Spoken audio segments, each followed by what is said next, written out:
우리 마태복음 25장 19절에서 30절까지의 말씀을 읽도록 하겠습니다.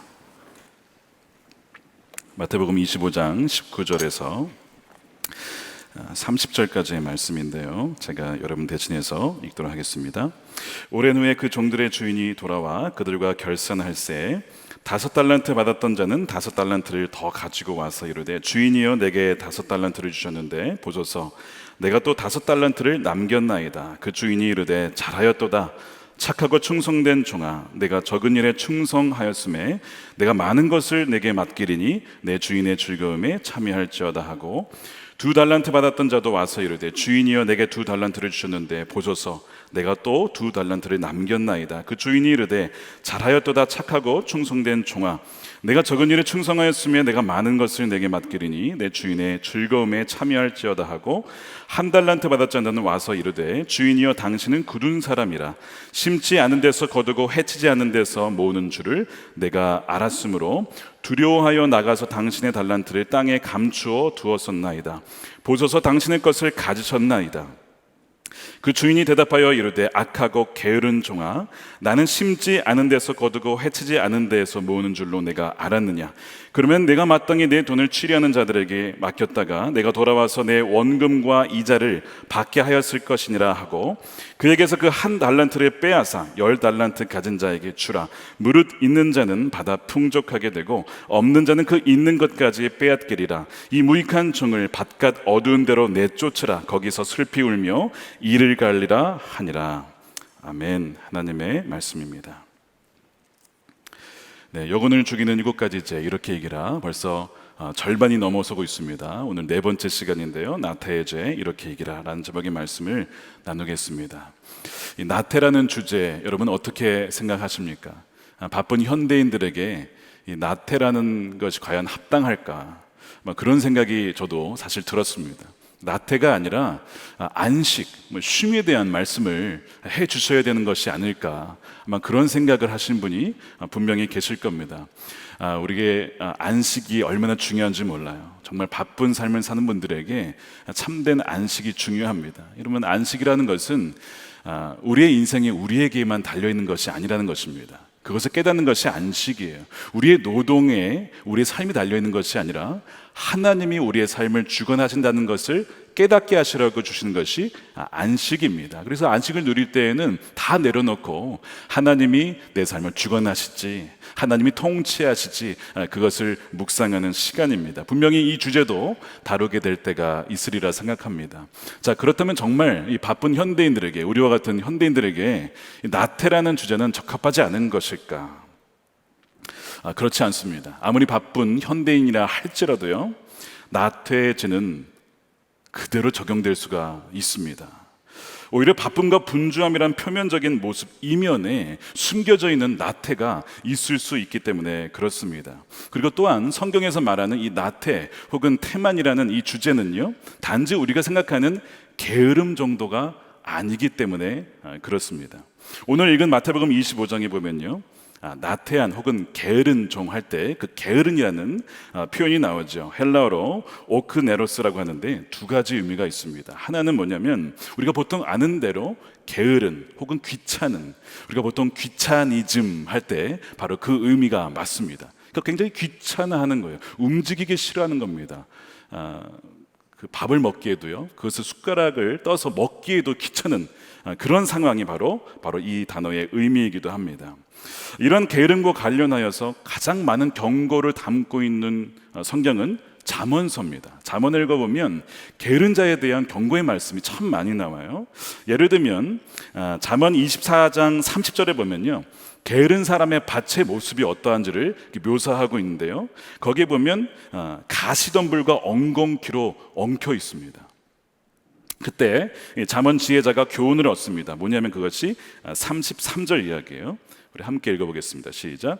내가 좀 더 자자, 좀 더 졸자, 손을 모으고 좀 더 누워있자 하니 내 빈궁이 강도같이 오며 내 곰핍이 군사같이 이르리라. 굉장히 유명한 말씀이죠. 게으름의 결과는 바로 빈곤과 곰핍이다라고 말씀을 합니다. 물론 모든 빈곤의 원인이 게으름은 아닙니다. 아무리 열심히 일해도 사회적인 어떤 불이한 구조적인 모습으로 인하여서, 착취로 인하여서 그렇게 빈궁할 수밖에 없는 그런 나라도 있고 그런 사회도 분명히 있습니다. 그럼에도 불구하고 성경은 분명 게으름의 결과가 궁핍이라고 경고를 하고 있어요. 그러면 게으른 사람이 지혜롭지 못한가? 다른 성경에 보면, 다른 구절에 보면 이 게으른 사람들이 스스로가 자신이 굉장히 지혜로운 사람이라고 생각하는 그 장면이 나옵니다. 26장 16절이에요. 게으른 자는 사리에 맞게 대답하는 사람 7보다 자기를 지혜롭게 여긴다는 겁니다. 여러분, 이런 표현 들어보셨죠? 게으른 천재. 그러니까 게으르신 분들 중에 천재가 있어요. 그래서 천재이기 때문에 몸을 움직이질 않습니다. 그러면서 몸을 움직여 사는 사람들을 보고 우습게 여겨요. 머리가 안 좋아서 움직이는 거야, 이렇게 생각한다는 겁니다. 물론 다 그렇지는 않아요. 근데 그런 경우가 있다는 거예요. 그러면서 굉장히 막 힘들게 살아가는 것을 보면서 미련한 삶이다라고 이야기를 하지만, 그러나 성경은 정작 그 사람이 지혜롭지 못한 사람이라고 말씀을 하죠. 이들은 한탕주의를 노립니다. 자신이 머리를 써서 어떤 소위 대박을 노리게 되는 거예요. 그러나 결국 그 결말은 꼭 좋지 않다라는 것이죠. 또한 잠언 15장에 보면 게으른 사람의 길을 어떻게 묘사하냐면 아까 비슷해요. 가시덤불 길로 묘사를 합니다. 근데 흥미로운 점이 있어요. 15장 19절에 이 말씀을 한번 이것도 같이 읽어볼게요. 시작. 게으른 자의 길은 가시 울타리 같으나 정직한 자의 길은 대로니라. 자, 이 구절이 좀 특이한 구절입니다. 게으른 자의 길이라는 저 단어와 정직한 자의 길, 이 길이 두 개가 나오잖아요. 다른 단어를 쓰고 있습니다. 게으른 자의 길이라고 했을 때는 저 단어는요, 정식으로 난 도로를 말합니다. 보통 우리가 알고 있는 도로를 말하는 거예요. 근데 이 게으른 자의 길은 마치 정식으로 난 도로같이 보여서 처음에는 다들 그걸 좋아합니다. 게으르고 나태하고. 그러나 가다 보면 뭐가 따는 거예요? 가시 울타리가 나온다는 겁니다. 정직한 자의 길은요, 저 길은요, 의미가 이런 거예요. 샛길입니다. 이게 길처럼 보이지 않아요. 별로 좋은 길처럼 보이지 않습니다. 그런데 가다 보면 뭐라고요? 대로라고 되어 있죠. 이 대로라고 있는 이 단어가 이 세룰라라고 하는 히브리어인데요, 큰 도로이면서 동시에 하늘로 향해 있는 도로라는 겁니다. 이것이 정직한 자의 길이에요. 이 정직하다는 것은 단지 투명하다, 속이지 않다라는 정도가 아니고요, 신실하다는 겁니다. 충성스럽다는 것입니다. 그 자의 인생의 길을 하나님께서 대로로 열어주신다라고 분명히 성경은 약속을 하고 있습니다. 우리가 몇 가지만 살펴봐도요, 성경은 결코 게으르거나 나태한 것을 지지하지 않습니다. 그 결말이 굉장히 좋지 않다라고 경고하고 있어요. 그리고 느린 것 같아도 미련해 보여도 성실한 삶이 참 귀한 삶이라고 말씀을 하죠. 제가 오늘 딱 보니까요, 이 저녁에 여기 나오신 분들은 다 성실하신 분들입니다. 나태한 분들이 오실 수가 없어요. 이 저녁에 뭐 그렇다고 해서 온라인 오신 분들이 나태하다 그런 건 아닙니다. 오히려 너무 열심히 일하셔서 피곤하셔서 온라인으로 참여하신 분들도 분명히 계시리라 믿습니다. 그러나 나태는 두 번째 의미가 있습니다. 오늘의 중심, 포커스가 바로 이 두 번째 의미입니다. 이 오크네로스의 의미에 있는 두 번째는 어떤 것이 있냐면 열정이 없는이라는 의미가 있어요. 열정이 없다. 그 뭐에 열정이 없을까요? 하나님의 사명에 열정이 없는 겁니다. 하나님의 사명에 관심이 없는 겁니다. 이것이 두 번째 의미예요. 주님이 주신 사명이 있어요. 주님이 사랑하라고 우리에게 사명을 주셨습니다. 섬기라고 사명을 주셨습니다. 근데 거기에는 무관심한 거예요. 그래서 우리가 주님이 주신 사명에 사랑과 열정이 없는 상태를 나태라고 정의를 한다면요, 우리가 아무리 바쁘게 살고 분주하게 살아도 여전히 나태할 수 있다는 것입니다. 왜죠? 하나님이 주신 사명에는 관심이 없기 때문에, 하나님이 주신 사명에는 무관심하고 게으르기 때문에 그렇습니다. 한번 예를 이렇게 들어볼게요. 새로운 신차가 출시가 되었습니다. 굉장히 빨라요. 승차감도 좋습니다. 한번 타보고 싶을 거예요. 목적지를 향하여서 금방 갈 수가 있습니다. 여러분 타시겠습니까? 아마 많은 남성분들은 아마 타겠습니다라고 할 겁니다. 근데 조건이 있어요. 잘 보셔야 돼요. 이 차가 어디로 가느냐를 봐야죠. 내가 갈 곳이 아니면 아무리 빠르고 편안하고 좋아도 타면 안 되는 것입니다. 타면 반대 방향으로 가게 되는 거예요. 무슨 얘기냐면 나태는요, 방향성을 말하고 있습니다. 내가 아무리 분주하고 바쁘고 열심히 살아도 그 방향이 주님이 원하시는 방향이 아니라 오직 나를 위해서 사는 삶이라고 한다면 그 삶은 나태한 삶이라고 성경은 말씀을 하고 있는 것입니다. 주님이 부르신 사명이 뭡니까? 주의 나라와 주의 이름을 위하여 우리에게 맡겨주신 귀한 이웃들을 사랑하고 섬기라고 하였는데, 거기에는 관심이 없고 오로지 나의 나라만을 위해서 살아간다면 그것은 게으른 종이라고 주님은 말씀을 하신다는 거예요. 나테라는 이 라틴어에서 온 아케디아라는 말이요, 무관심입니다. 무관심. 그래서 나태는 행하는 죄가 아니라 행하지 않는 겁니다. 즉 불순종의 죄라고 말씀드릴 수가 있습니다. 도로시 세이어스라고 하는 작가가 나태의 죄를 이렇게 정의를 내렸습니다. 한번 잘 들어보세요. 아무것도 믿지 않고 신경 쓰지 않고 알려고 추구하지 않고 간섭하지도 않고 즐기지도 않고 사랑하지도 않고 미워하지도 않고 위해서 살아야 할 그 무엇도 없고 그렇다고 죽어야 할 이유도 없기 때문에 그저 살아있는 죄가 나태다. 어떠십니까? 이것이 혹시 우리의 현재 삶의 모습은 아닌지요? 그러니까 분명히 여러분이 아셔야 될 것은 우리 주님은요, 우리의 성취를 기반해서 우리를 사랑하시는 분이 결코 아닙니다. 우리가 뭔가 대단한 것을 이루어야 내가 널 사랑한다 하시는 분이 아니라는 거예요. 우리 있는 그대로 존재를 사랑하시죠. 우리의 행위와 우리의 공로로 우리가 구원받은 것이 결코 아닙니다. 우리는 은혜로 구원받은 거예요. 그렇기 때문에 은혜로 구원받은 것을 아는 자는요, 주를 위해 살지 않을 수가 없습니다. 주님이 마음 갖는 것에 마음 갖지 않을 수가 없는 거예요. 그러니까 이 정의에 의하면 나태라는 것이 있을 수 없는 것이죠. 그러나 우리의 삶에 주님이 관심 가져야 하는 그곳에 관심이 없고 무관심하고 게으르다고 한다면 뭔가 심각한 지금 문제가 있다는 것입니다. 영혼이 병들어 있다는 것이죠. 우리가 주님께서 뭐라고 하시냐면 우리가 이제 살아가는 것은 이제는 주를 위해서 살아가는 것이다 라고 말씀을 하죠. 고린도 후서 5장 15절 말씀을 우리 함께 읽어보겠습니다. 시작.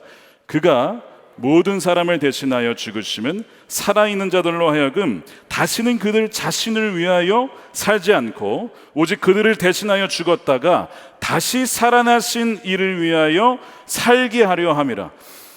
우리가 구원받는 것이 죽어서 천국 가는 것이라고 한다면 우린 다 천국 가야 합니다. 근데 왜 남아 있습니까? 우리에게 주어진 사명이 있다는 거예요.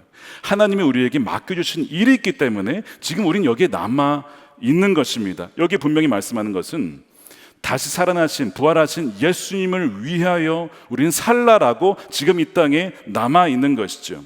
그러니까 주님이 우리의 삶의 이유라는 것입니다. 그렇기 때문에 아무리 우리가 우리를 위하여 바쁘게 산다 한들 영적으로 보면 나태할 수 있다는 거예요. 주님께서 말씀하셨어요. 이웃을 내 몸과 같이 사랑하라고 말씀했습니다. 이제는 우리가 다른 이들을 위해 살라라고 주님께서 말씀하십니다. 선한 일을 열심히 하는 백성이 되라는 것이죠. 우리 한 번 더 읽어보겠습니다. 디도서 2장 14절입니다. 시작.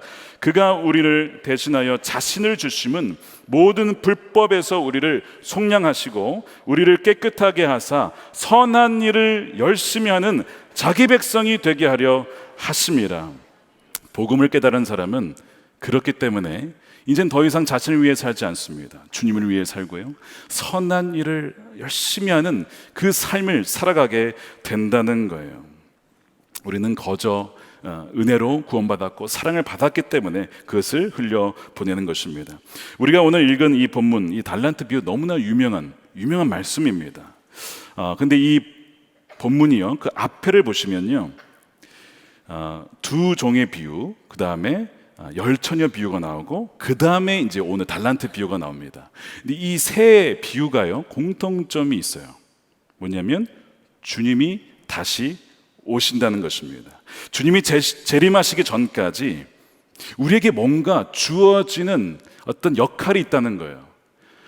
이 두 종의 비유는요, 하나는 깨어있는 종이고 하나는 깨어있지 못했어요. 주인이 안 올 것 같아. 그래서 흥청망청 살다가 주인이 돌아와서 혼나게 되죠. 그 비유예요. 거기서 알려주고 있는 메시지는 뭐냐면 주님이 생각보다 속히 오신다는 겁니다. 주님이 생각보다 일찍 오신다는 거예요. 그게 첫 번째 비유의 의미예요. 두 번째, 열처녀 비유는 뭐죠? 조금 달라요. 열처녀 비유는요, 생각보다 주님이 지체하신다는 겁니다. 그리함으로 인내하라는 거예요. 그 성령의 그 등불을 충분히 준비하라는 거예요. 이것이 두 번째 의미입니다. 세 번째가 이 달란트 비유입니다. 주인이 역시 갔다가 다시 돌아오는데 역시 시간이 좀 늦게 지체가 됩니다. 그러면서 주인이 기대했던 것이 뭐냐면 달란트를 주었어요. 그것이 오늘 본문의 이야기예요. 자, 14절에 보시면 어떤 사람이 타국에 갈 때에 그 종들을 불러서 자기 소유를 맡겼다는 것입니다. 누구 소유냐면 주인의 소유입니다. 여러분, 이 말씀이 짧은 말씀이지만 의미하는 것이 있어요. 우리의 삶은요, 주님께서, 주인께서 주신 삶입니다. 우리가 생명을 얻고 있는 거, 살고 있는 거, 우리가 누리고 있는 거, 입고 있는 거, 모든 것이 다 주님이 주신 거예요. 여러분, 태어날 때 난 옷 입고 태어나신 분 손 들어보세요. 나는 기저귀 차고 나왔다, 옷 입고 나왔다, 아니면 뭐 돈 들고 나왔다 하시면 아무도 없습니다. 제가 지금 입고 있는 옷 교회에서 준 겁니다. 아이패드 교회에서 준 겁니다. 다 받은 거예요. 우리가 가지고 있는 것이, 모든 것이 다 거저 받은 거예요. 주인이 맡겼다는 거예요. 여러분, 그걸 아셔야 돼요. 우리 인생이 우리 게 아닙니다. 우리 인생이 선물이라는 거예요. 주인이 우리에게 잠시 맡겨주시는 거예요. 짧으면 뭐 몇십 년, 길면 100년 정도 될까요? 주인이 맡겨주셨다는 거죠. 자신의 소유를 맡겨주셨다는 것이죠. 그래서 우리는 착각해서는 안 됩니다. 우리의 삶이 우리 것이라고 착각해서는 안 돼요. 주님이 우리에게 잠시 허락해 주신 삶입니다. 그러면서 주인이 달란트를 주시는데, 이 달란트는 이제 그 화폐 다니면서 무게를 얘기하는데요, 굉장히 무거운 단위입니다. 그래서 해석을 한다면 이런 거죠. 우리의 생명과 시간과 재능과 물질, 재산, 모든 것이죠. 이 달란트의 수량이 재능대로 주어집니다. 한 명은 5, 두 번째는 2개, 세 번째는 하나가 주어집니다. 하나라 할지라도요, 6천 데나리온의 가치, 즉 한 데나리온이 노동자 하루의 품삯이니까 거의 20년치의 월급이라고 할 수가 있겠습니다. 대략 뭐 최저임금을 적용하면 뭐 5억에서 한 6억 될까요? 적지 않은 금액이죠. 근데 그것을 주인이 다 맡기고 가게 됩니다. 그러면서 여러분, 본문 자세히 보시면 주인이 뭐라고 명령했습니까? 아무 명령을 안 하십니다. 그냥 소유만 맡기고 갔어요. 뭘 의미하죠? 이 종들에게 권한을 주었고 자유를 주었습니다. 여러분, 지금 나는 자유롭지 못하다 하신 분 계십니까? 내 삶은 자유롭지 못하다. 우리가 무엇을 선택할 수 있는 자유가 주어졌죠. 주인이 주신 겁니다. 우리에게 주신 시간들, 재능들, 재산들, 그걸 가지고 너가 생각하기에 주인이 기뻐하실 것, 주님이 정말 원하시는 것이 무엇인지를 자유롭게 한번 사용해봐라 주신 삶이 지금 우리의 삶이라는 거예요. 이것이 오늘 본문의 의미입니다. 그래서 종이긴 하지만 주인과 다름없는 권한과 자유가 부여되었다는 것이죠. 그래서 이제 5달란트 받은 사람, 또 2달란트 받은 사람은 그걸 가지고 어떻게 되어 있냐면 본문에 보니까 바로 가서라고 되어 있습니다. 16절에요. 5달란트 받은 자는 바로 가서 그것으로 장사하여서 또 5달란트를 남겼다라고 되어 있습니다. 아까 오크네로스의 첫 번째 의미가 귀찮다 혹은 지체한다라는 의미가 갖고 있는데요, 이들은 정반대의 모습을 보이죠. 지체하지 않고 바로 가서 그것을 가지고 주인을 위하여, 그의 나라를 위하여 섬긴다는 것입니다. 장사를 했다는 것이죠. 성경은 이 바로 갔다는 것을 괜히 쓰지 않아요. 잉크가 남아서 쓴 것이 아닙니다. 이들의 성품을 보여주고 있는 거예요. 주인이 맡기셨을 때에 즉각 반응하는 그 모습을 지금 보여주고 있죠. 또한 주인이 언제 돌아올지 몰랐기 때문에 주인이 오시기 전까지 나에게 주신 것을 가지고 충성스럽게 이것을 잘 관리하고 늘려서 주인이 왔을 때 돌려드려야겠다라는 마음을 가졌다는 것입니다. 주인이 올 때 결산 준비를 바로 했다는 거예요. 19절에 이렇게 되어 있어요. 오랜 후에, 주님이 지체하신다고 말씀드렸어요. 오랜 후에. 그런데 주님은 반드시 다시 오십니다. 그 종들의 주인이 돌아와 그들과 결산할세. 여러분, 주님이 오시면요, 우리의 인생을 결산하실 겁니다. 여러분들이 주어진 인생, 시간, 재능, 물질을 가지고 넌 무엇을 하였냐? 오늘 저녁에 주님이 결산하신다면 여러분 준비되셨습니까? 나 준비되신 분 한번 손 들어보세요. 난 주님이 당장 오셔도 결산 준비가 되신 분 아마 거의 없으실 거예요. 왜요?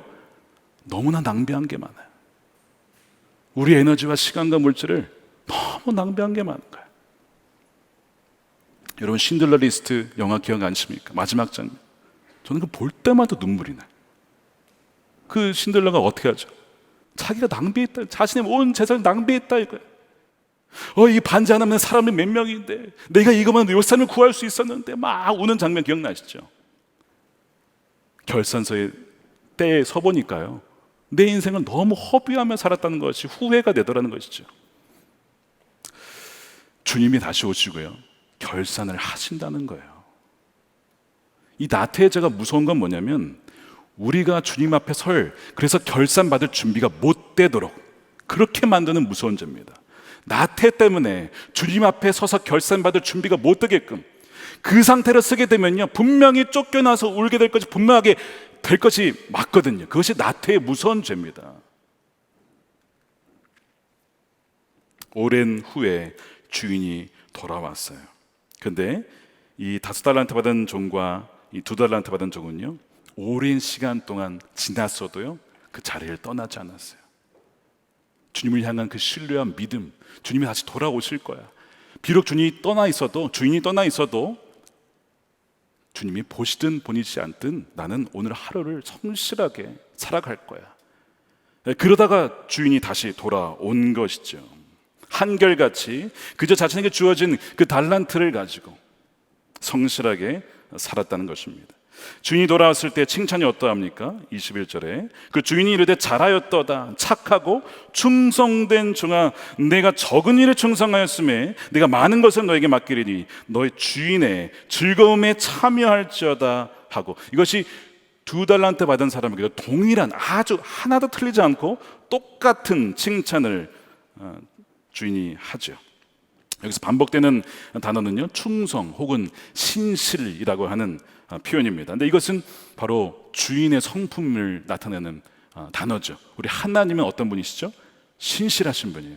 하나님이 신실하시다는 것은 약속을 지킨다는 것입니다. 사람들이 보든 안 보든 반드시 그렇게 행하신다는 것입니다. 안과 겉이 똑같다는 것이죠. 그것이 신실하신 뜻이에요. 그래서 데살로니가 후서 3장 3절에 그러나 주님께서는 신실하신 분이심으로 여러분을 굳세게 하시고 악한 자에게서 지켜주십니다 라고 하는 거죠. 그 주인의 성품을 닮았다는 거죠. 이 칭찬이 얼마나 귀한 칭찬입니까? 그 주인을 닮았다, 우리 하나님을 닮았다, 예수님을 닮았다라는 칭찬만큼 뭐 더한 칭찬이 어디에 있겠습니까? 종이 주님의 마음에 합했다는 것입니다. 하나님 마음에 합했다는 거예요. 그것이 신실함입니다. 주인을 닮았기 때문에 이 종들에게는요, 주인의 권한과 그 자유와 권능이 더욱더 주어지게 돼요. 그것이 바로 더 많은 것을 맡기는 일입니다. 주인의 일에 더욱더 참여하게 되는 것입니다. 언제요? 주인이 돌아온 이후입니다. 여러분 이 구절을 어떻게 이해하시죠? 주인이 돌아온 이후에 더 많은 일이 맡겨진다? 주님이 재림하신 후에 더 많은 일이 맡겨진다? 이게 도대체 무슨 의미일까요? 성경은요, 주님이 다시 돌아온 이후에 그것이 끝이 아니라고 말씀을 하고 있습니다. 여러분 잘 아시는 또한 비유 중에 누가복음 19장 17절에 열 문화 비유가 있어요. 거기에 이렇게 나와요. 주인이 이르되 잘하였도다 착한 종이요, 내가 지극히 작은 것에, 이번에는 작은 것이라고, 아까는 적은 것이라고 했는데 작은 것에 충성하였으니 열 고을 권세를 차지하라. 처음에는 문화를 맡겼는데 이걸 잘했더니 말을 맡겨주셨어요. 작은 것에 충성한 종에게 더 큰 것이 맡겨졌습니다. 요한계시록에 보면요, 사도 요한이 보는 것이 뭐냐면 주님과 함께 심판할 권세를 받은 사람들이 나옵니다. 요한계시록 20장 4절에요. 또 내가 보좌들을 보니 거기에 앉은 자들이 있어 심판하는 권세를 받았더라. 어떤 사람들이 심판할 권세를 가졌다는 것이죠. 여러분 그들이 누굴까요? 예수님을 신실하게 따르고 믿고 사랑했던 자들입니다. 그래서 부활을 입은 사람들이에요. 계시록 20장 6절입니다. 이 첫째 부활에 참여하는 자들은 복이 있고 거룩하도다. 둘째 사망이 그들을 다스리는 권세가 없고 도리어 그들이 하나님과 그리스도의 제사장이 되어, 지금 주님이 재림하셨어요. 근데 뭐가 됐다고요? 그리스도의 제사장이 되어서 천년 동안 그리스도와 더불어 왕노릇하리라. 재림 이후에 끝이 아니라 그 이후에도 주어진 어떤 중요한 역할이 있다는 것입니다. 누구에게요? 신실하게, 착하게, 충성스럽게 이 땅에서 주어진 역할을 감당했던 사람들에게 그것이 주어진다는 것입니다. 그래서 그 다음에 읽어보면 백보자 심판이 나오죠. 사람들의 행한 대로 심판을 받는 그 장면이 나옵니다. 말씀드린 대로 이런 권한이 누구에게 주어지냐면 신실하게 주를 따른 이들에게 주어졌다는 것입니다. 작은 일에 충성한 사람, 상황과 여건이 좋지 않고 정말 오랜 시간이 지나서 이거 정말 해야 되는 것인가 라고 생각이 들 때에 그럼에도 불구하고 끝까지 그 자리를 지킨 그 사람에게 주어지는 놀라운 복이라는 것이죠. 더 놀라운 것은 그들이 어디에 앉아 있었냐면 바로 주님의 보좌 우편에 앉아 있는다는 것입니다. 그것만큼 놀라운 영광이 어디에 있겠습니까? 그러니까 여러분들에게 주어진 것이 크든 작든 적든 많든 신실하셔야 합니다. 결코 소홀히 여기시면 안 됩니다. 주님은 그것을 보시는 거예요. 그 작은 것, 적은 것을 어떻게 대하는가를 보신다는 것입니다. 이에 대한 정확한 예가 바로 다윗입니다. 성경 읽어보면 아버지가 이새가 다윗에게 양 일부를 맡겼습니다. 그래서 다윗은 그 양을 돌보는 거예요. 돌본다는 것이 그냥 쳐다보는 것이 아닙니다. 정말 보라 그러면 그냥 보는 사람도 있어요. 야, 잘 봐, 애기 좀 잘 봐, 볼게요. 본다는 것은 그게 아니죠. 가서 씻겨주기도 하고 먹을 것도 주고 그 다음에 곰과 사자로부터 지켜주는 것이 돌보는 것이죠. 나태한 목자라면 어떻게 했을까요? 먹을 것도 주지도 않고 그 다음에 털도 깎아주지도 않고 그 다음에 잡혀가면 뭐라고 했을까요? 사자가 왔는데 어떻게 그걸 막아요? 내가 할 수 있는 것이 아니에요. 이건 불가능한 일입니다. 상황 탓을 하겠죠. 근데 다윗이 어떻게 했어요? 그가 골리앗에 싸우기에 앞서서 이런 얘기를 하죠. 나는 나의 양이 잡혀가면 쫓아가서 그 새끼 양을 찾아오고 심지어는 그 짐승의 수염을 잡고 죽였다. 어떻게 좀 이걸 어떻게 받아들여야 될지 모르겠지만 어쨌든 그렇게 찾아가서 그 양떼를 지켰던 자가 바로 다윗입니다. 비록 굉장히 적은 것이고 사소해 보이는 것이긴 하지만 하나님은 다윗이 어떻게 하는 것을 다 보고 계셨어요. 어디에서요? 들판에서. 아무도 없는 그 들판에서 하나님은 보고 계셨다라는 것입니다. 여러분 지금 맡겨진 일이 주목받는 일이든 그렇지 못하는 일이든 누가 보실까요? 하나님이 보고 계십니다. 우리가 그 일을 어떻게 대하고 어떤 마음으로 어떤 태도로 어떤 동기로 하고 있는지 중심을 보시는 하나님은 매일같이 그거를 다 보고 계신다는 거예요. 다윗을 보았습니다. 다윗이 너무 귀하게 그 일을 섬겼어요.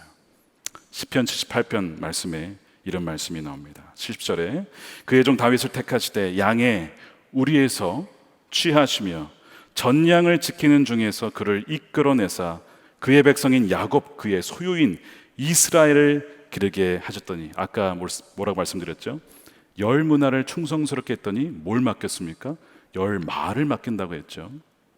소수의 전양, 즉 새끼를 낳은 암양을 돌보았더니 하나님이 뭘 주셨습니까? 다윗에게 이스라엘이라는 나라를 주셨습니다. 동일한 원리라는 거예요. 이것이 단지 예수님이 오신 다음에만이 아니라 이 땅을 살아가는 동안 하나님께서 우리에게 말씀하신 놀라운 원리라는 것입니다. 적은 일에 충성한 자에게 많은 것을 맡기신다는 것이죠. 그러므로 우린 정체성을 분명히 해야 됩니다. 우리는요 그리스도와 왕 노릇할 자들이에요.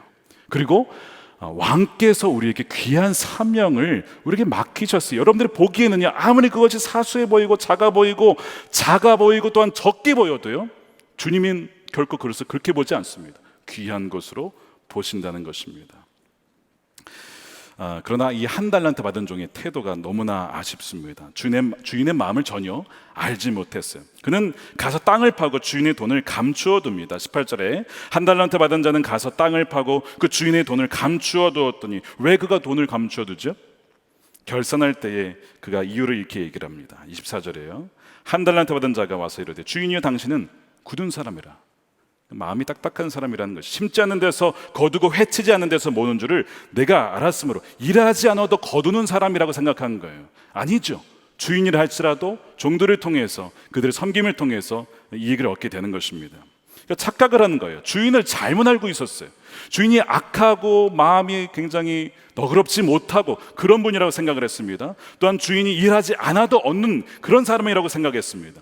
주인을 완전히 오해하고 있습니다. 그래서 주인에게 손해를 끼치면 혼날까 봐 두려워서 아무것도 하지 않는 거예요. 최소한 손해는 보지 말자. 여러분, 이것이 뭐죠? 최소한 죄는 짓지 말자, 이거거든요. 그것도 나쁘지 않아 보이는데 성경은 분명히 뭐라고 하냐면 단지 죄 안 짓는 정도가 아니라 마땅히 우리에게 해야 될 것을 해야 된다라고 말씀을 하는 거예요. 사랑해야 된다. 이웃을 내 몸과 같이 사랑해야 된다라고 말씀을 하고 있는 것이죠. 최고의 계명 마태복음 22장 37절 말씀에서 한번 우리 같이 읽어보겠습니다. 시작. 예수께서 이르시되 내 마음을 다하고 목숨을 다하고 뜻을 다하여 주 너희 하나님을 사랑하라 하셨으니 이것이 크고 첫째 되는 계명이요 둘째도 그와 같으니 내 이웃을 내 자신과 같이 사랑하라 하셨으니. 최고의 계명은 그냥 죄 안 짓는 정도가 아닙니다. 목숨과 뜻과 마음을 다하여서, 힘을 다하여서 사랑하고 섬기는 것입니다. 그런데 사랑하고 섬기지 않는 것에 대해서 무관심한 상태가 바로 나태라는 것이죠. 그러니까 최고의 계명을 무마시킬 수 있고 무효화시킬 수 있는 죄가 뭐냐면 바로 이 나태라는 것입니다. 나태의 죄에 물들어 있으면요, 이 최고의 계명을 어기게 되죠.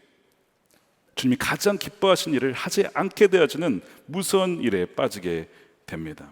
주님은요, 우리가 주님의 즐거움에 참여하기를 다 원하십니다. 그래서 우리에게 자유를 주신 거예요. 우리에게 권한을 주신 거예요. 우리는 지금 주인을 대리하는 삶을 살고 있는 것입니다. 우리는 단지 죄 안 짓기 위해서 여기 살아있는 것이 아닙니다. 그 이상을 살라라고 주님께서 우리에게 권능을 주시고 자유를 주신 거예요. 참 안타깝게도 그 이집트에서 이제 백성들이 풀려나서 광야로 갔습니다. 자유인이 된 거예요. 근데 그때 그들이 어떻게 반응을 합니까? 먹을 것이 너무 없다는 거예요. 그러면서 그들이 요구하는 것이 다시 이집트로 되돌아가고 싶다는 거죠. 여러분, 이 본문을 잘 읽어보시면요, 자유가 싫다는 거예요. 자유를 포기하더라도 다시 종이 되더라도 먹을 것이 더 좋다. 하나님이 그들에게 자유를 주셨는데 그 자유를 가지고 선택한 것이 그저 자기 잘 먹고 잘 사는 거에 거기에 선택을 했다는 거예요. 여러분, 그 사람이 누구인가를 어떻게 아냐면 먹을 것과 입을 것과 잘 것이 다 주어졌을 때 그 사람이 무엇을 하느냐, 그것이 그 사람입니다. 이스라엘 백성들에게 먹을 것과 모든 살 것이 다 주어졌어요. 근데 그들이 선택한 것은 음식이었어요. 종이 되어도 돌아가겠다는 거예요. 그것을 선택한 거예요. 지금 우리에게 주어진 삶, 자유로운 삶, 그것을 가지고 주님은 무엇을 하는지 보신다는 것입니다. 여러분들은 무엇을 택하고 있습니까? 열심히 일하고 돈 벌어서 그 다음에 하고자 하는 것이 무엇입니까? 그 다음에 돈 벌어서 그 다음에 하고 싶은 것이 무엇이죠? 그것이 바로 그 사람입니다. 하나님은 물으시는 거예요. 너는 무엇을 위해 그렇게 열심히 살고 있느냐? 열심히 산 뒤에 무엇을 하려고 하느냐? 아무리 열심히 살아도요, 말씀드린 대로 주님의 마음과 그 방향과 정반대로 가고 있다면 그것은 나태한 게으른 종일 수밖에 없다는 것입니다. 사랑하는 여러분, 반드시 결산할 때가 오는 거예요. 저는 이 말씀을 준비하면서 그런 마음이 들었어요. 우리 교회의 성도님들이 단 한 명도 이 한 달란트 받은 종과 같이 되면 안 되는데 라는 마음으로, 정말 안타까운 마음으로 기도하며 준비를 했습니다. 이 주인이 그 종을 어떻게 책망하냐면 이렇게 책망하죠. 26절입니다. 그 주인이 대답하여 이르되 악하고 게으른 종아 라고 책망을 하세요. 악하고 게으른 종아. 그러면서 그 다음이 30절이죠. 이 무익한 종을 바깥 어두운 데로 내쫓으라. 슬피 울며 이를 갈미 있으리라. 비극적인 결말입니다. 이 구절을 읽어보니까 이 종은요, 주인을 몰랐습니다. 주인을 안 적이 없었던 것 같아요. 사랑해 본 적도 없었던 것 같아요. 주인을 마음이 굳은 사람, 심지도 않고 거두는 사람 완전히 오해하고 있어요. 아니 어떻게 하나님을 만난 사람이 이럴 수 있을까? 그래서 이 사람을 해석을 하기를 이 사람은 하나님 만난 사람이 아니다라고 해석을 하기도 합니다. 그러면 한 달란트는 뭐냐? 말씀드렸잖아요. 살아있는 모든 사람은요 한 달란트를 받은 거예요. 인생을 받았거든요. 삶을 받았거든요. 적어도 한 달란트는 다 받은 겁니다. 그런데 우리의 삶이 무엇을 위해 존재하는지, 누구를 위해 존재하는지, 무엇을 위해 살아야 되는지 알지 못한 채 그냥 자신만을 위해 살다가 죽은 거죠. 그것이 안타까운 이 종의 결말이었던 것입니다. 그렇다면 우리가 이 나태를 어떻게 이길 수 있는가? 이 세 가지를 나누고 정리하고 마치겠습니다. 첫 번째, 생각을 역시 지켜야 합니다. 지금 모든 시리즈에 어떻게 이겨야 되는가? 첫 번째는 생각을 지키는 거예요. 악한 생각이 또한 악한 영이 우리의 생각을 지배합니다. 여러분, 우리가 어떤 행동이든 누군가에 대한 판단이든 다 생각에서 시작되는 것입니다. 나태한 행동도요 생각에서 시작된 것입니다. 한 달란트 받은 종이요 주인을 어떻게 생각했냐면 마음이 굳고 또한 엄격한 분으로 알고 있었죠. 일하지 않고도 거두는 사람이라고 생각했습니다. 내가 일하지 않아도 알아서 다 하실 거야, 하나님이시니까 라고 생각할 수도 있어요. 그 생각이 어디에서 온 걸까요? 마귀가 집어준 거죠. 성경이 그렇게 말하지 않고 있습니다. 그러니까 그 생각이 든 생각이 어디서 왔냐를 분별해야 된다는 것이죠. 하나님은 사람을 통해서 역사하시죠. 그분의 나라를 위해서 사람을 부르시고 훈련시키시고 세상을 향하여서 파송을 시키십니다. 이것이 주님의 방식이죠. 이 모든 오해는 게으른 종에 침투한 악한 생각입니다. 마귀가 그런 생각을 넣어준 거예요. 이 세계관에 대해서, 우리가 왜 살아가는지에 대해서 완전히 혼미한 생각을 준 겁니다. 그러면서 오로지 자신만을 위해 살아가도록 만들어버리고 하나님의 나라에 대해서는 전혀 모르게 눈을 가려버린 것이죠. 결국에는 우리가 이 악한 생각을 대적을 해야 돼요. 계속해서 우리가 나태한 생각, 자꾸 그런 생각할 때마다 말씀을 되새겨야 됩니다. 아까 이건 말씀이죠. 잠언 6장 9절에 게으른 자여 너가 어느 때까지 누워있겠느냐 하면서 좀 더 자자, 좀 더 졸자, 이런 생각들이 어디서 오는 것인가? 정말 주님이 나에게 쉼을 주시라고 주신 말씀인지, 아니면 마귀가 나로 하여금 정말 내가 지금 해야 될, 주의 나라를 위해서 해야 될 섬김을 하지 못하도록 생각을 넣는 것인가를 분별해야 된다는 거. 이것이 첫 번째예요. 두 번째는요, 각자에게 고유하게 주어진 소명을, 그 부르심을 재발견해야 합니다. 우리는 그냥 이 세상에 존재하는 것이 아닙니다. 여기 모두가 다 이유가 있어서 지금 이 땅에 존재하는 것입니다. 내가 왜 태어났고 무엇을 위해 살아야 하는지, 바로 그 소명의식, 그 부르심이 있을 때에는 바로 이 나태를 이길 수가 있어요. 말씀드린 대로 적어도 다 한 달란트 이상은 다 받으신 겁니다. 손끝의 기적이라는 책이 있어요. 시각장애 청소년들 이야기가 나옵니다.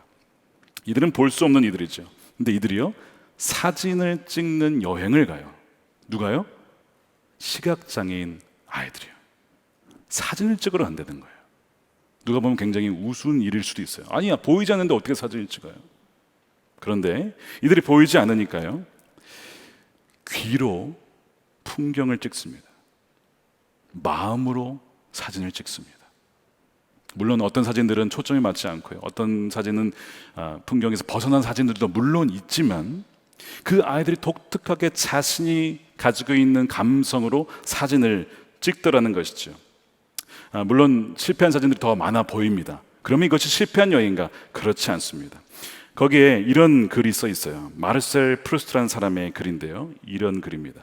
진정으로 무엇인가를 발견하고자 하는 여행은 새로운 풍경을 바라보는 것이 아니라 새로운 눈을 가지는 것이다. 우리는 여행 갈 때 새로운 풍경 보러 가잖아요.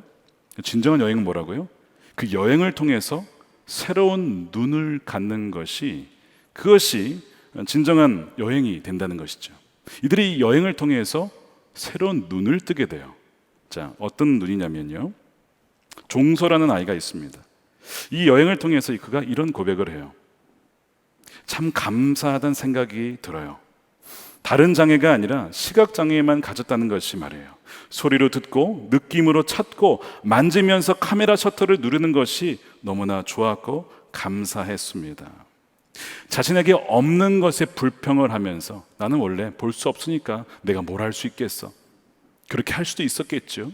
그런데 이 여행을 통해서 내가 볼 수 없어서 사진을 찍을 수 있고, 볼 수 없어서 내가 찍은 사진을 누군가가 볼 수 있다면 가치 있는 것이 아닌가. 그리고 또한 볼 수 없어도 다른 것을 가지고 있으니 얼마나 감사한가. 새로운 눈이 열리게 됩니다. 또한 이 범빈이라는 그 당시에 18세 남학생이 있었어요. 중학교 3학년 때 시신경 위축증으로 시력을 잃습니다. 앞이 안 보이니까 얼마나 좌절스러웠을까요? 한동안 이 원망과 상처로 인하여서 참 힘들었다고 합니다. 근데 그도 하나님을 만나고 새로운 눈을 뜨게 됩니다. 그러면서 그의 꿈이 뭔지 아십니까? 목회자가 되겠다는 거예요. 목회자. 자신처럼 시리에 빠진 사람에게 용기를 주고 싶다라는 거예요. 어떻게 보면 자기의 삶은요, 한 달란트도 안 되는 한 데나리온 인생처럼 보일 수도 있습니다. 그저 죽지 못해 산다라고 할 수도 있겠죠. 그런데 그 아이가 그 꿈을 품고 하루하루를 주님 붙잡고 살아가는 것을 거기에 기록해 두었습니다. 페니 크로스비라고 하는 여사 아실 겁니다.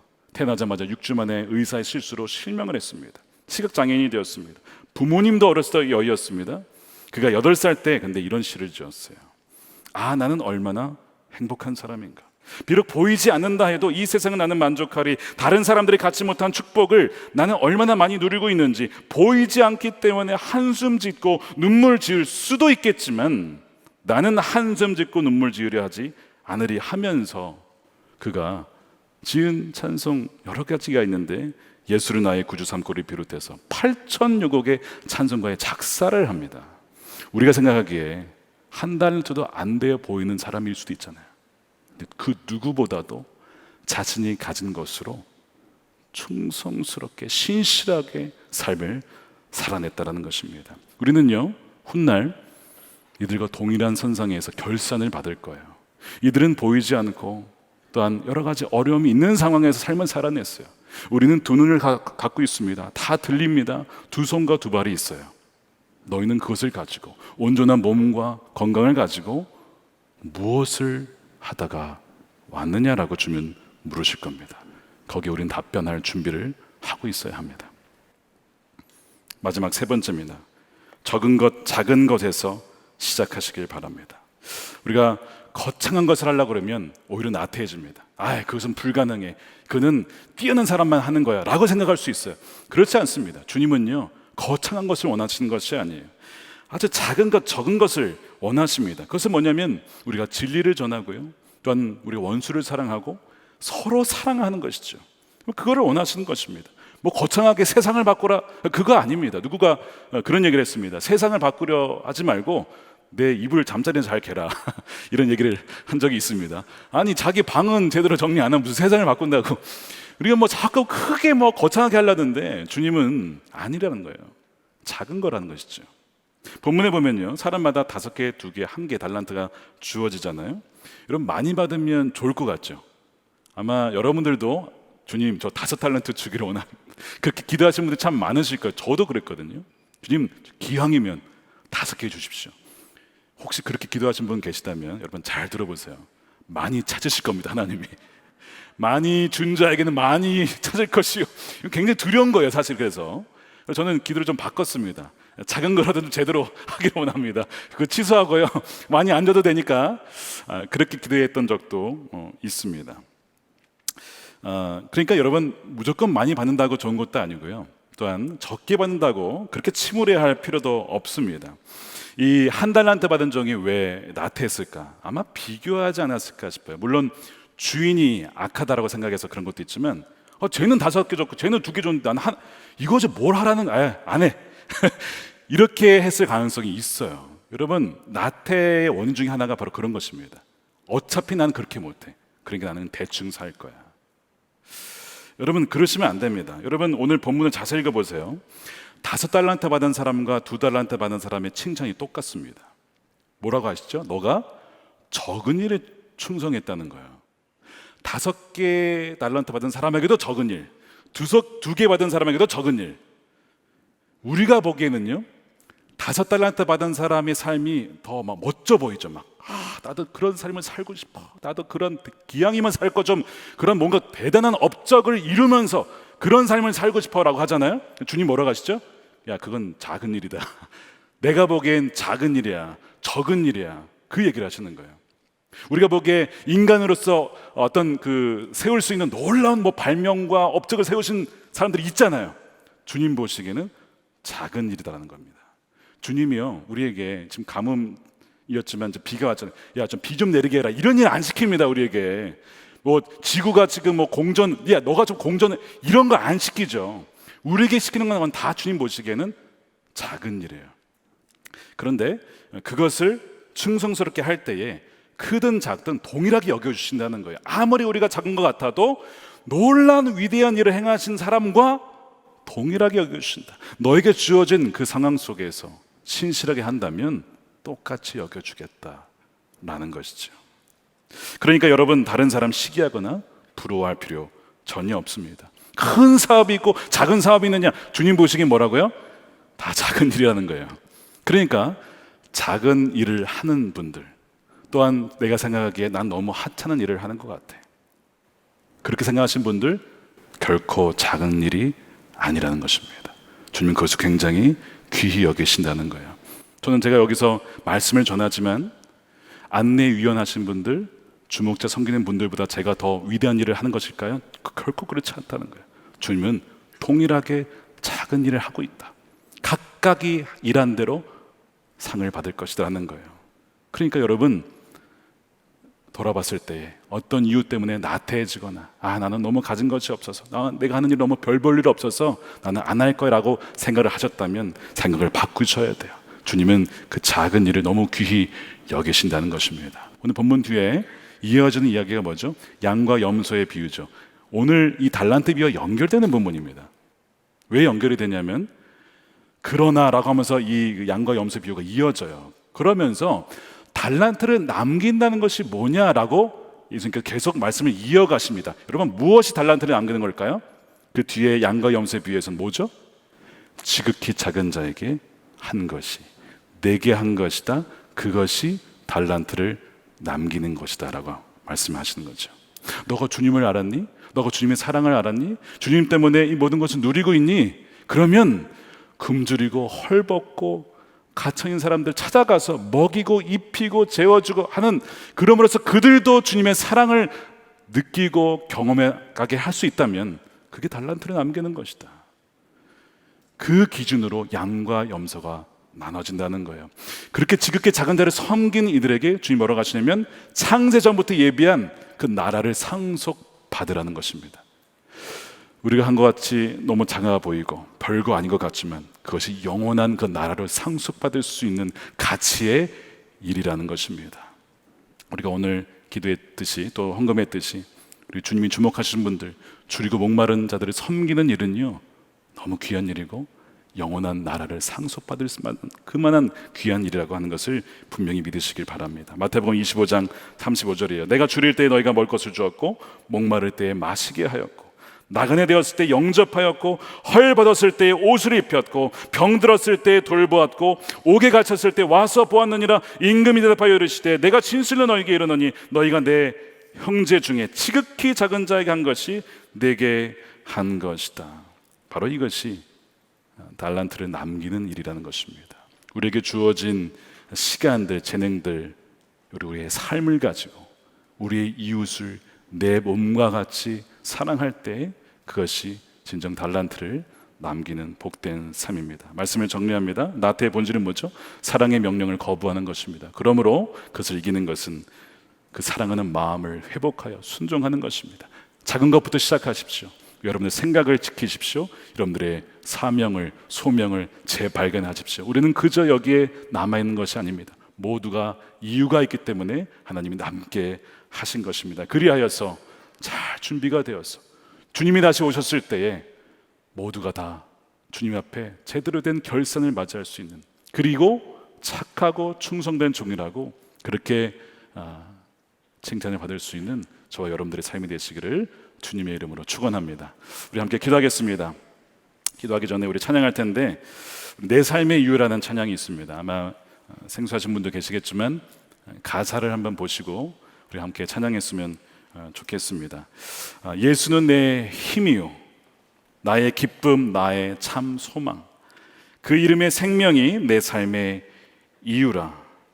내가 사나 죽으나 그 이름을 위하여 내 모든 것을 다 드리니 나를 받으소서. 이런 가사입니다. 우리 함께 찬양팀의 인도에 따라 함께 찬양하겠습니다.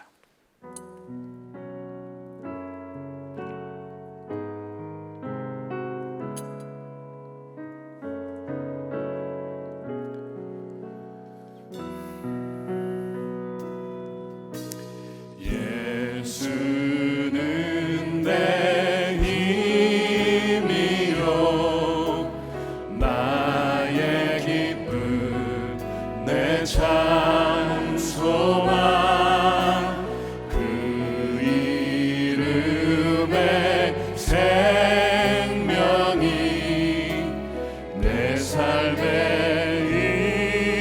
이유라. 오직 주만 따라갑니다. 오직 주만 높이 받으소서. 내 평생에 그 이름을 그의 선하심을 세상에 노래합니다. 그 이름에 그 신능력 영원한 생명이 내 삶의 이유라. 2절입니다. 내가 사나 죽으나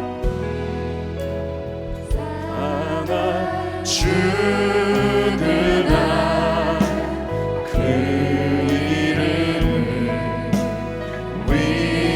위하여 내 모든 것 드리니 나를 받으소서.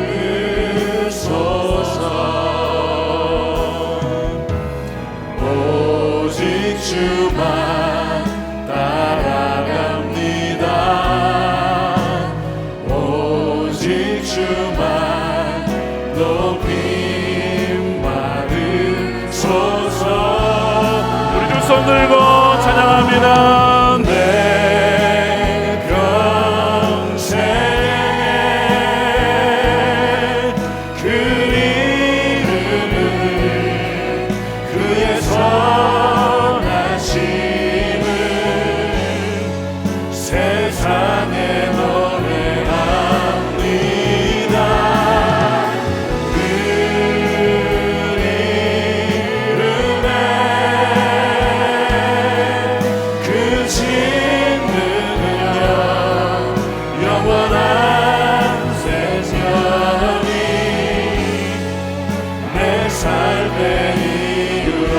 내 평생에 내 평생에 그 이름을 그의 선하심을 세상에 노래합니다. 그 이름에 그 신능력 그 신능력 영원한 생명이 내 삶의 이유라. 그렇습니다. 우리 주님이 우리 삶의 이유입니다. 주님이 우리의 능력이시고 우리의 전부가 되십니다. 그러므로 그 전부에 대한 반응은 오직 전부일 수밖에 없습니다. 우리의 가진 모든 인생과 시간과 우리의 물질과 재능과 우리의 모든 재산을 주의 나라와 주의 이름을 위하여서 이 시간 드리기를 원합니다. 우리가 함께 이 시간 기도하겠습니다. 주님, 이 시간 회개합니다. 지금까지 주님과 주의 나라가 아니라 나의 나라를 위하여서만 살았던, 그렇게 바쁘고 분주했던 삶을 살았던 것을 이 시간 회개합니다. 오직 내 삶의 이유가 주님과 또한 그 나라가 되게 해달라고 우리 주여 한번 외치고 함께 회개하며 기도하겠습니다. 주여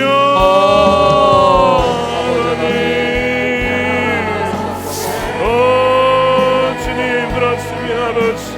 하나님, 바쁘고 분주한 삶이 하나님 주의 나라와 주의 이름이 아니라 나의 영광과 나의 나라를 위하여 살았음을 이 시간 얘기하며 아버지 나아갑니다. 불쌍히 여겨주시옵소서. 아버지의 이름을 위하여 살아가는 복된 인생이 다 되게 하여 주시옵소서. 할렐루야. 주여 우리를 붙잡아 주시고 우리를 아버지 우미히 여겨주시옵소서. 나의 나라가 무너지고 오직 주의 나라와 영광만을 이제는 돌이키는 내 역사 안에 나타날 수 있도록 도와주옵소서. 아버지 하나님, 아버지 하나님, 주님께서 주시는 그의 보좌 앞에 나아가서 하나님의 분별하심을 가지고 하나님 잘못된 삶의 기준과 방향으로 살았던 모든 것을 돌이키고 하나님 원하시는 것으로 돌이키는 내 역사함들이 나타날 수 있도록 은혜를 더하여 주시기를 인도하고 소망합니다. 아버지 하나님, 아버지 하나님, 주님 앞에 감사합니다. 우리의 심령을 감찰하여 주셔서 하나님 아버지, 하나님이 없는 방향, 하나님이 기뻐하는 목적하는 것들 앞에 우리의 삶의 성실하고 포장하여 들었던 모든 삶의 허망함과 하나님의 암을 하게 하오니 주님을 긍휼히 여기시고 우리를 지켜주시고 다시금 주의 영광을 위하여 살아갈 수 있도록 아버지 우리를 새롭게 하여 주시기를 간절히 기도하고 소망합니다. 우리 두 번째로 계속 기도하겠습니다. 우리에게 각자에게 주신 아주 고유하게 독특하게 주신 사명과 부르심이 있습니다. 여러분, 비교할 필요 없습니다. 시기할 이유도 없습니다. 많이 맡은 자에게는요, 하나님 많이 요구하실 것입니다. 그러므로 어쩌면 더 신실하게 살아야 될지도 모릅니다. 한 달란트 받은 자라고 생각하십니까? 그거라도요, 여러분 그것을 가지고 신실하게 섬긴다면 주님은 동일한 칭찬으로 여러분들을 맞이해야 하실 것입니다. 주님, 우리에게 그 부르신 사명의 자리 주여 신실하게 지키겠습니다. 떠나지 않겠습니다. 남 탓, 상황 탓 하지 않게 해주시고 나태를 합리하지 않게 해주시고 증성스럽게 주께서 맡기신 일들, 그 작은 일 감사함으로 감당케 해달라고 우리 주여 한번 외치고 한번 다시 한번 기도하도록 하겠습니다. 주여 하나님, 그렇습니다. 우리에게 작은 일, 아버지 작은 일을 할지라 얼마나 그것이 귀중한 일인지 모릅니다. 아버지 많이 받지 못했다고 한 달란트가 아니라고 아버지 상황 탓하며 비교하며 시기하며 아버지 나태한 삶을 살았습니까? 아버지 무익한 종을 주여 불쌍히 여겨주시옵소서. 아버지 비교하지 않겠습니다. 아버지 나에게 부어주신 독특한 그 사명을 아버지 신실하게 감당하며 사랑하며 섬기며 베풀며 흘려보내겠습니다. 우리 모든 성도들 아버지 하나님 먼저 주님을 드려보며 주여 주여 부어주소서. 성령으로 깨닫게 하여 주시고 저의 사명을 제발 행하게 하여 주시옵소서. 하나님 주여, 알지 못한 자가 있습니다. 부르신 이유를 알지 못한 자가 있습니다. 무엇을 살아야 살지 못한 자가 알게 되었던 역사를 있게 해주시고 아버지 주님, 우리에게 마음을 관계 가운데서 모든 삶을 하나님께서 나에게 복주시는 것이 나의 삶의 삶의 이것을 고백하옵니다. 하나님 무엇을 하면 주여 모든 시간을 주님께 드리는 예배가 하나님과 동행하는 삶의 삶의 역사들을 들어갈 수 있도록 은혜를 주하여 주옵소서. 아버지 하나님 아버지 부탁합니다. 주님 우리의 삶을 그렇게 주장하시고 인도하여 주옵소서. 우리 마지막으로 한 번 더 기도하기 전에 여러분 세 번째 기도 시작이 되면요, 강단 위에서 기도하실 분들은 오셔서 기도하시고 우리 BGM으로 넘어가면 안수기도 받도록 하겠습니다. 우리 세 번째로 기도하실 때 나에게 주신 그 달란트, 우리의 생명, 우리의 삶, 건강, 우리의 재능, 모든 시간들, 재정들, 성도들과 나의 주변 이웃들을 위하여서 섬기게 하소서. 지극히 작은 자에게 한 것이 내게 한 것이다. 주님, 너무나 바쁘게 살아서 주변을 돌아보지 못했습니다. 사랑하지 못했습니다. 섬기지 못했습니다. 하나님, 그렇게 핑계한 자가 없게 해주셔서 하나님 정말 신실하게 감당하여서 주님이 돌아오실 때에 어느 한 명도 준비되지 못한 채 서지 않게 해주시고, 하나님 정말 신실한 종으로 준비되어서 주를 맞이하게 해달라고, 다시 오실 주님을 준비할 그 모든 우리 성도들이 되게 해달라고, 이것을 위해서 다시 한번 주여 한번 외치고 기도하시다가 돌아가도록 하겠습니다. 주여 한번 외치고 기도합니다. 주여. 할렐루야. 그렇습니다.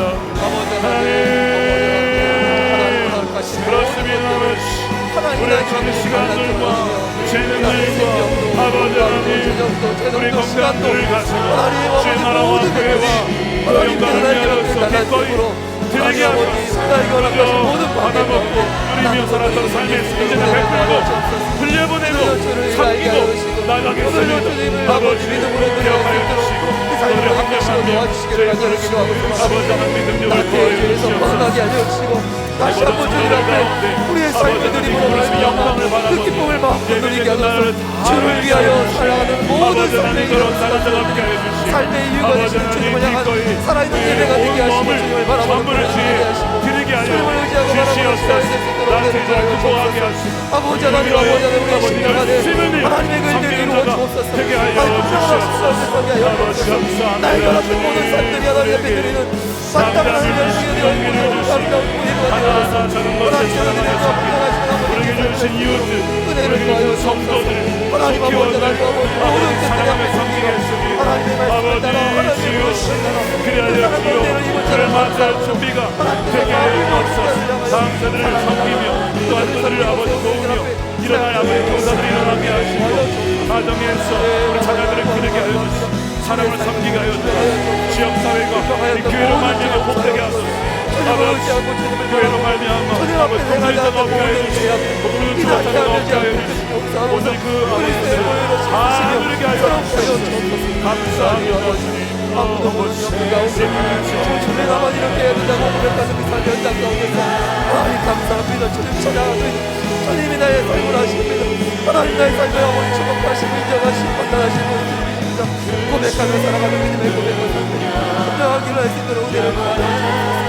하나님 부족한 교회를 맡겨주시고 아버지 삶을 통하여서 하나님 아버지 영광 받아주옵소서. 하나님께서 이 말씀하시는 잘하였다 착하고 충성된 종아, 하나님의 칭찬과 하나님의 인정을 받아들일 수 있는 하나님 그런 삶으로 순종하고 달려갈 수 있도록 은혜를 더하여 주시기를 기도하고 소망합니다.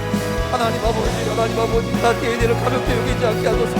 분주함으로 하나님 나태의 죄를 가리로 하지 않게 하여 주시고, 분명한 방향을 가지고 주님께서 이끄시는 그 삶에 하나님 한순간 한 조각 한 조각들이 주님께 드리는 예배와 영광과 보석을 맡길 수 있도록 은혜를 더하시고 역사하여 주시기를 기도하고 소망합니다. 하나님 아버지 그렇게 이끄소서 붙잡아 주소서. 우리의 삶을 책임지시는 주님의 은혜 앞에 하나님 우리의 마음과 우리의 삶이 드러지게 하여 주시고, 우리의 아버지 시간들이 드러지게 하시고, 우리의 모든 열정과 에너지가 드러지는 은혜로 살아갈 수 있도록